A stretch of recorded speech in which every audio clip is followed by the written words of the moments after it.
J'ai récemment discuté avec des amies féministes assumées. Avec 3 semaines d'intervalle, toutes m'ont dit qu'elles ne voulaient pas d'enfants. L'une pour se consacrer pleinement à sa carrière et l'autre par convenance personnelle. Est-ce une simple coïncidence? Est-ce de la liberté individuelle? En y regardant de plus près, ces choix reflètent quelque chose de plus profond.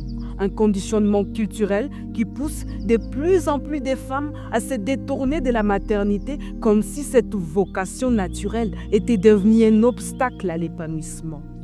Dès lors, je me demande, et si le féminisme moderne n'a jamais été qu'une simple question de revendication des libertés, un agenda politique et économique, ou mieux, une stratégie savamment pensée pour effacer la femme dans sa singularité, sa capacité unique à donner la vie, à bâtir un foyer, à façonner des générations futures. Un féminicide lent mais réel. Dans la société moderne et capitaliste, la maternité est marginalisée puisqu'elle n'est pas immédiatement productive sur le plan matériel. Elle ne génère pas de profits, ne s'inscrit pas dans les logiques du marché et pourtant, être mère, c'est plus qu'un travail à plein temps. C'est un engagement permanent et sacré, sans jour férié ni congé. Et malgré ça, la mère est perçue comme une femme en pause, en retard, voire en échec.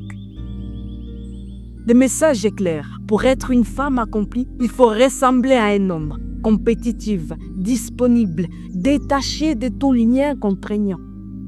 C'est ainsi que la société pousse les femmes à se modeler sur le masculin, jusqu'à se surnommer entre elles bro, à régner inconsciemment leur propre génie féminin.